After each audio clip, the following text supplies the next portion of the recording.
Hey everyone, it's Pastor Dave from St. John in Woodbury, Minnesota. Thanks for checking out today's 5 minutes of hope. It has been a while since I put one of these out. The last few weeks have been a little hectic for me.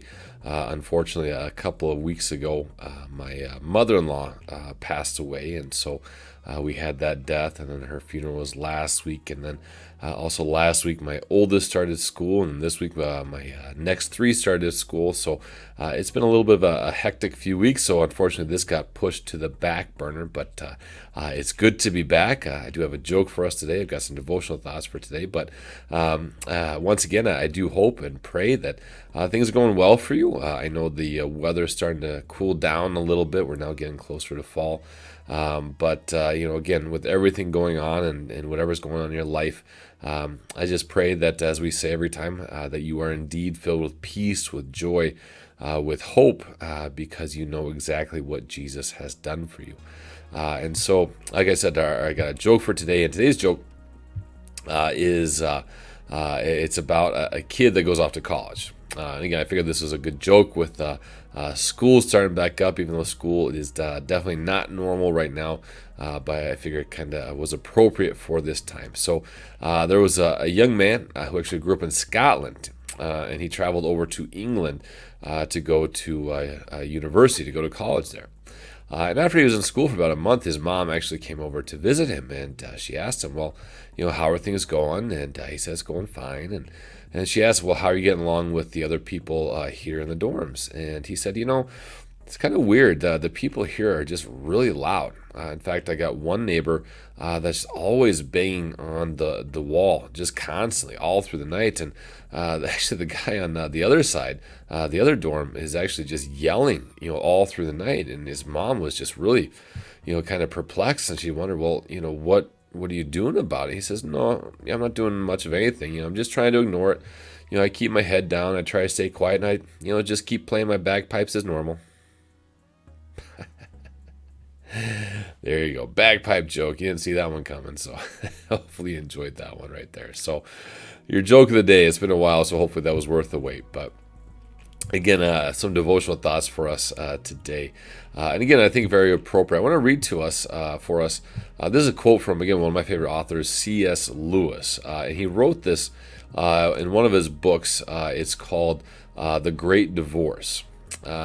And so I want to read it to you. And again, it's a little bit of a kind of a thicker quote, maybe a little more confusing at first. But again, once we understand what he's saying, again, I think it's a very appropriate quote for what we're going through right now. He says, but what you ask of earth. Earth, I think, will not be found by anyone to be in the end a very distinct place. I think earth, if chosen instead of heaven, will turn out to have been all along only a region in hell. And earth, if put second to heaven, to have been from the beginning a part of heaven itself. And so again, like I said, that's a pretty thick, very deep quote. But really what he's getting at is, I think, our perception of life in this world.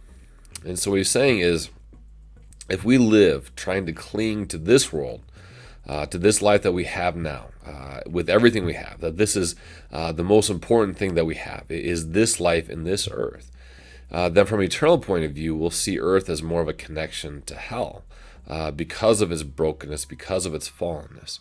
But on the flip side, if we see that life for us is more than just life in this world, that we in fact look ahead to heaven, that is an eternity in the presence of God, then we'll see earth as kind of that forerunner to getting us to that place, again, where we get to spend eternity with God. And again, like I said, I think it's appropriate for right now because, with the pandemic going on, and everything connected to it, and everything being weird and strange and all that stuff, again, we have a question of what is our focus? Where are we clinging to?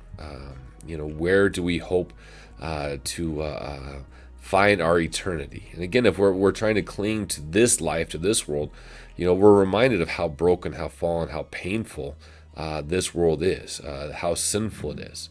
But if we look and say, you know what, our life is ultimately connected to Christ, that our future is an eternity in His presence, then we'll see earth as kind of the forerunner to that we don't live clinging to this broken world, to this fallen world, day in, day out, that we do everything we can to stay connected to this world, but rather we do everything we can to stay connected to Christ. Then again, we look at earth a little bit differently. And so again, that's my hope and prayer for us. Again, the pandemic is here. We've been stuck in this for 6 months plus now. But I hope that each day, that no matter what may happen in this life, no matter what obstacles we face, no matter what struggles we face, especially with the pandemic raging on, I pray that we would not cling to this world, but we would cling to Christ and the knowledge that because of him and his love for us, that we get to spend eternity with him in his presence in paradise.